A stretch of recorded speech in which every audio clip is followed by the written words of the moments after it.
Alright guys, so this is, I'm going to show you how I skin a fox, coyote, bobcat, or anything like that. So let's get started. So I have with me my knife kit, my carabiner, gloves, because I like to skin these right after you kill them, and you don't want to be walking around with bloody hands. And where we'll be going is, would be possible you get poop on your hands, and then your animal that you killed. Get back out there, and you're gonna be here for a few days, out calling. So I'm just gonna go sharpen my knife real quick. I like to use just a little buck knife. I actually found this one, and it's worked pretty well. I really like to use this round tipped blade. This one's not as pointy as it should be, but this one works real good too. So go ahead and sharpen both of those. And I also need a tail stripper for the tail. Hopefully we'll be able to get it off. Sometimes it's kind of hard. So I like to use my bigger knife, and I end up cutting. This is. So I find this back leg, and you get this Achilles tendon. You just go ahead and cut right in that Achilles tendon, enough where that carabiner can get through. You can do this on the other leg. You can stick your finger through. And then you go ahead and get that carabiner, run it through one of those holes that you made. We're going to go ahead and lift him up on a tree. I like to find a pretty good branch. Just a sturdy little knob on a branch, or a big branch, something that big carabiner can rest on. I start off actually with the pointy blade here, and I get right here in the butthole, and you can kind of see where the long hair meets kind of the short hair along the butt here. And so you're going to want to cut along that line up that leg, and let's see if you can see it a little bit better. So there's that line right there. So there's the butthole, and then just go ahead and follow that up right there, up until about right there, and then you'll go ahead and circle around it. But we'll go ahead and do this.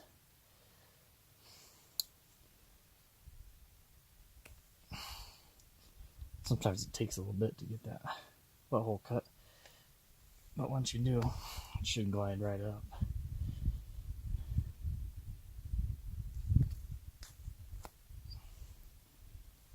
And you want to try to stay as straight as you can in cutting it. And you don't want, this is exactly what you don't want to do. So you don't want to cut into the meat, because that makes it harder when you go to pull on the fur. So you just trying to see, that's a better one. Okay, just keep going up to get about right below that little, like where the Achilles is attached, and then you go ahead and cut around. So you don't want to cut that Achilles, because that's what's holding your carabiner. So you just go ahead and cut around.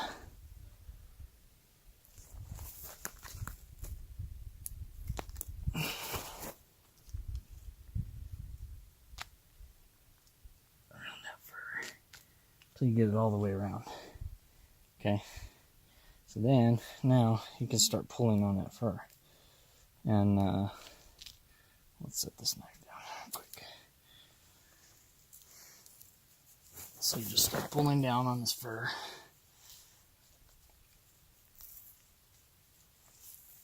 Okay.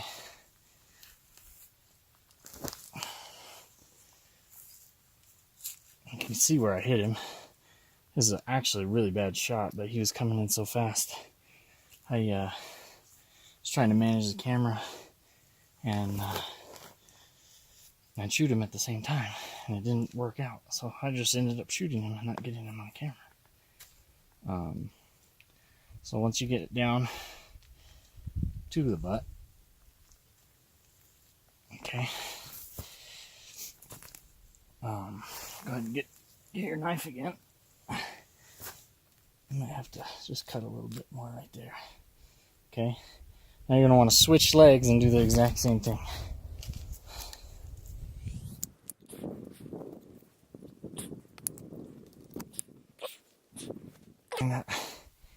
That butthole there. Kind of see where that long hair meets the short hair. Go ahead and cut up.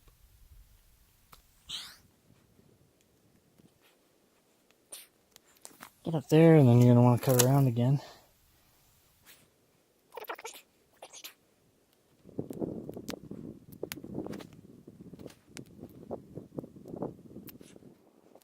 And I like to use that round tipped blade, just because then it doesn't dig into the meat like I did on this one. But sometimes that pointy one, or a little bit more pointy one, is a little bit easier to get in and get started. So you go ahead and pull.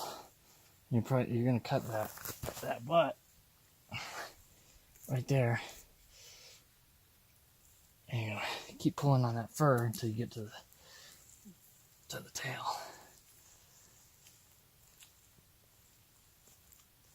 And you work your fingers. You work your fingers down in here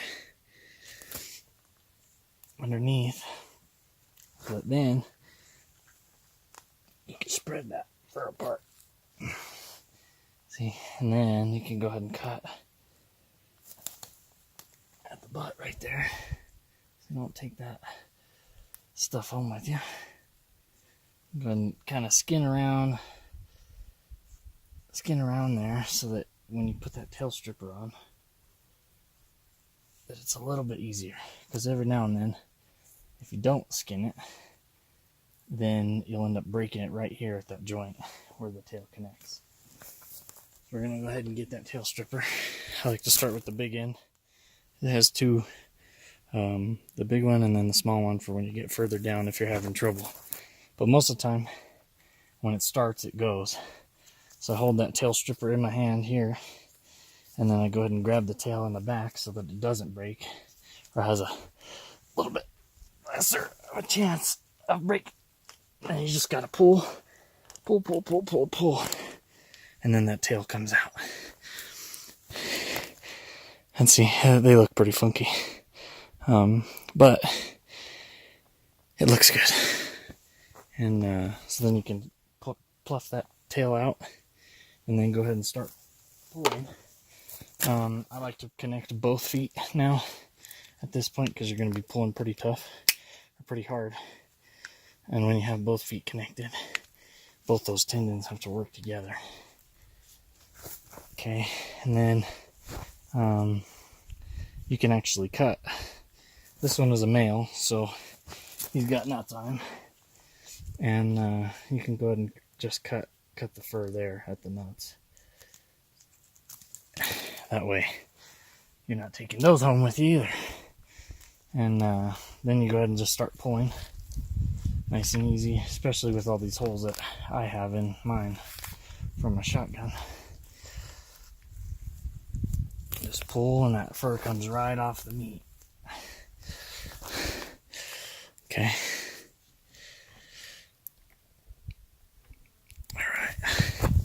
And just keep pulling,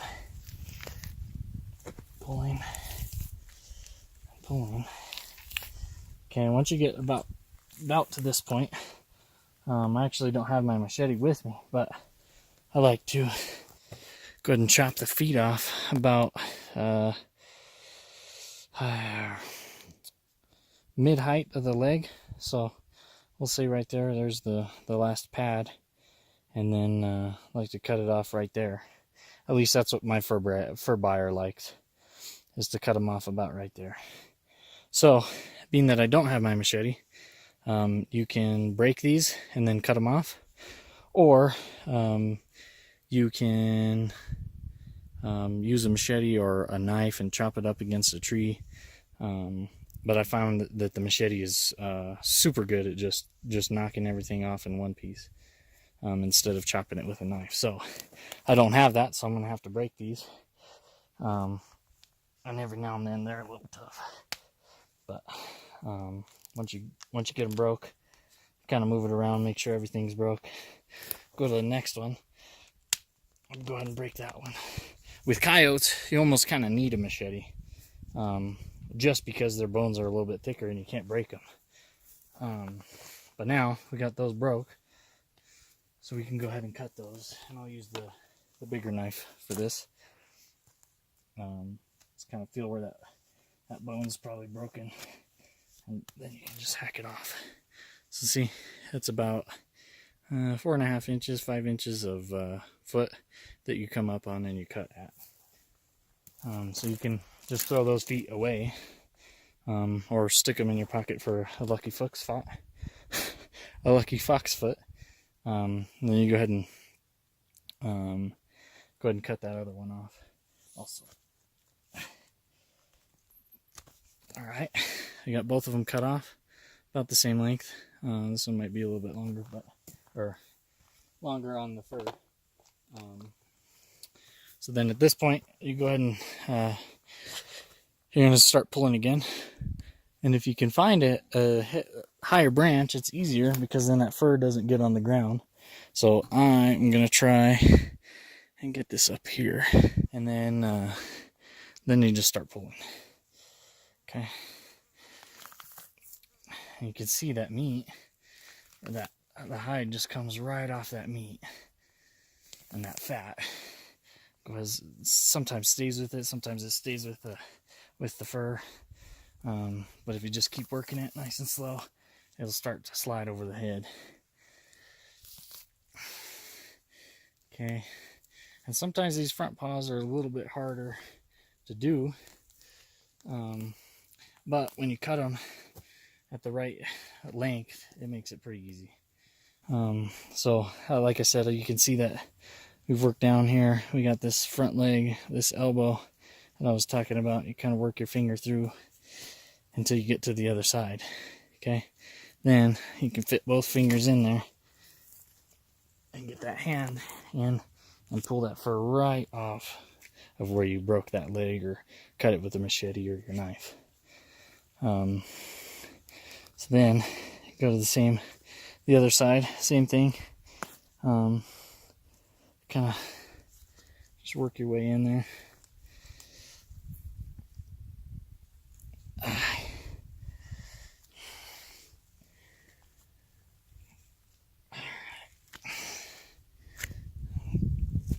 There goes my finger. Work that other one.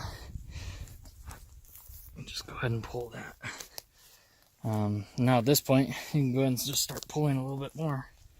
And sometimes you can wrap up the fur in your hand and pull a little bit more. Gotta watch out because sometimes your branches will end up breaking when you're pulling at this point, because it takes quite a bit of strength to pull down.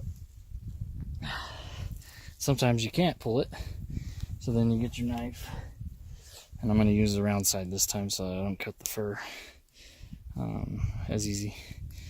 And then you just kind of work around the fur. Just get in like that. Try not to get any meat on there. Not that it matters because you're going to flesh it, but the less meat the better. And so that meat right here on the stomach, or on the underside, underbelly, you can that likes to stay in between, like the sternum would be right in between the two front shoulders. And then you cut a little bit and you can try to pull again.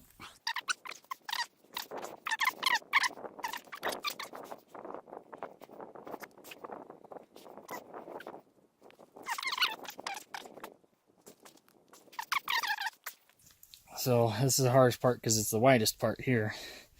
I wouldn't say it's the hardest part, but it's a little bit difficult getting it over just by pulling.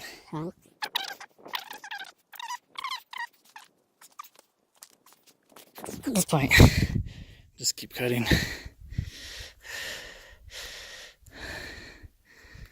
kind of start to feel those ears right here.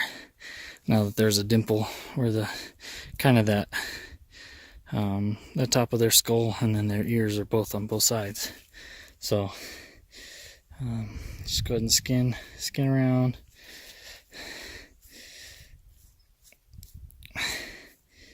Okay, and you gotta kind of feel. It's a feeling game at this point. Kind of got to feel for those ears, kind of figure out where they be. If you get stuck, you can always fold the fur back over and kind of see where that ear is. At least for the first few times that you start doing this. And so anyway, you find here, kind of feel where the ear is, and so you can kind of see those ear hairs in there. And cut through, and then kind of stick your finger in the ear.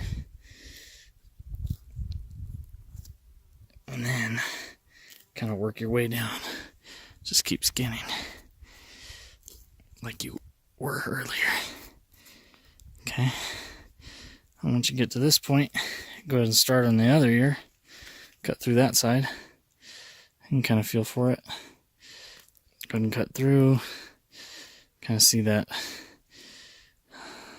ear canal. Actually, we didn't actually cut it. But we can cut again.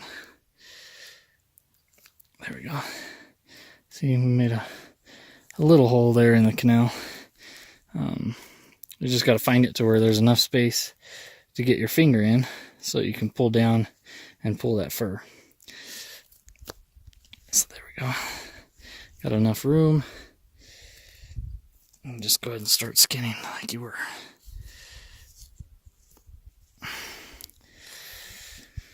Okay, you're going to go down probably an inch maybe from the ears, 1.5 inches, and then you're going to get ready for the eyes. Well, feeling game, kind of feel that eye socket right in there. So you can kind of skin down, or you can kind of pull and get it all the way down to where you need it to be. And then you're going to feel for that eye socket and just kind of work like that until it cuts. And then you can kind of put your finger on that eye socket, not the ear socket, eye socket, and kind of put your finger there and then kind of skin around it.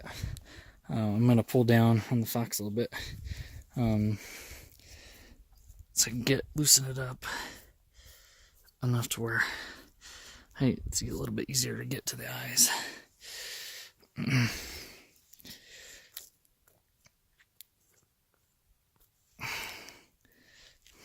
Sometimes it helps if you go ahead and pull on those ears. Just don't pull too hard.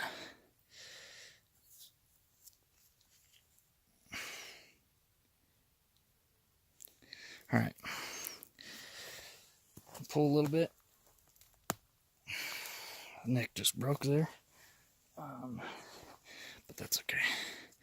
So, got my finger in the ear. Get right here on that eye socket. You can kind of see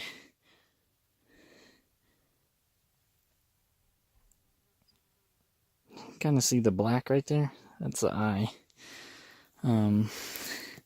So just kind of keep cutting, nice and easy, as far back as you can. See, and then it opens up. Kind of cut. Probably use the pointy end at this point. If you want, it's up to you. But open up that piece of the eye, get your finger in, and then just kind of start working here.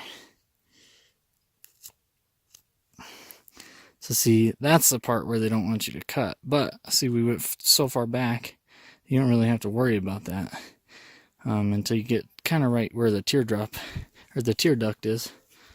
So just keep cutting around that eye. Just watch that thick eyelid, not that real skinny eyelid there. Just gotta keep cutting. And then there you go. That's one eye. Okay, then we gotta go to the other side. Just get that ear. kind of see that eye, that dark spot there. So you go ahead and kind of keep working on that eye, see if it cuts. If it doesn't, use that pointy end and kind of just poke the eyeball.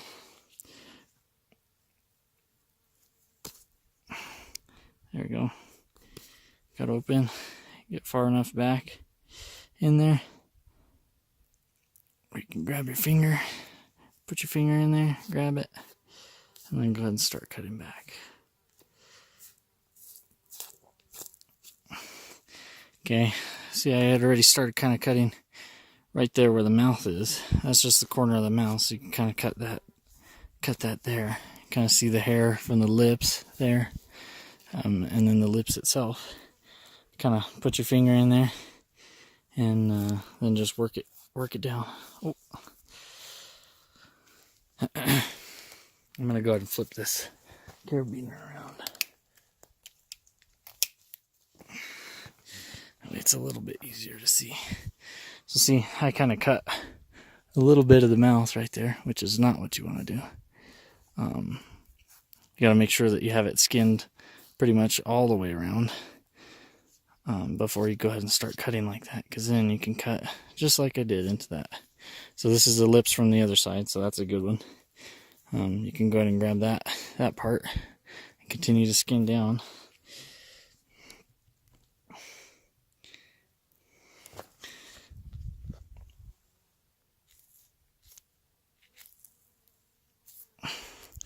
Sometimes on the coyote you can pull at this point also, but since I kind of cut that lip, I don't really want to pull on it a whole lot. So there's a tendon right there. Okay, and you get down to this point, and you can kind of feel the nose. You can feel a soft spot right there. There's bone here, and then it gets soft. So you're gonna want to cut right there. Cut down. That's going to be those nostrils there.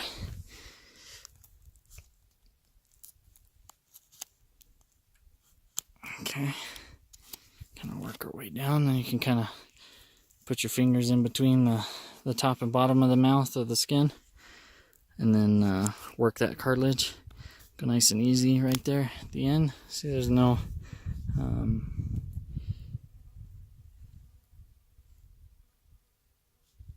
there's none of the hide or anything left over here. Okay, and then you're gonna go ahead and kind of skin that bottom lip, but just a tiny bit.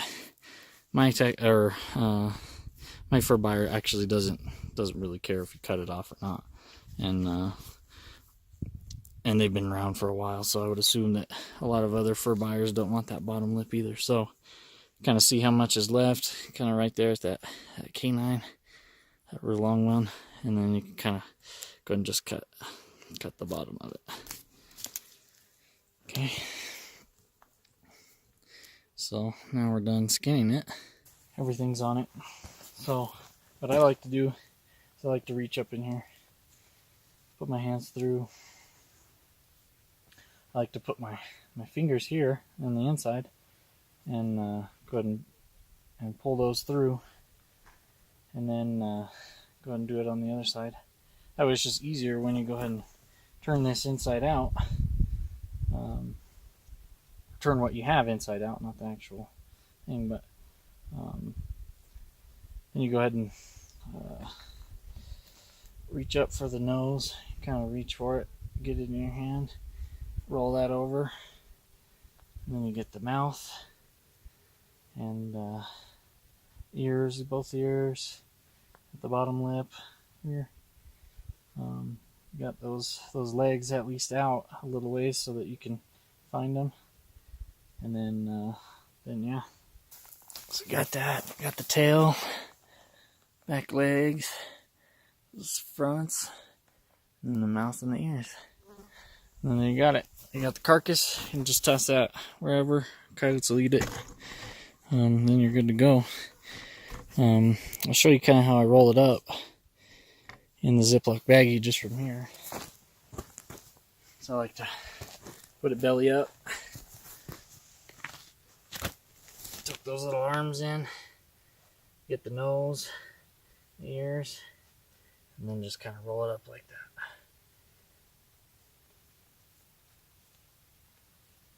Get the tail. Then you got a nice little ball, fit perfectly in a Ziploc baggie. Throw her in the freezer. Please let me know if you need to know anything else about the skinning. I'm still a beginner as far as the fleshing and everything else goes, but I'm pretty good at skinning. So yeah, if you have any questions or you want me to clarify in the future, just let me know and I'll make a video for you.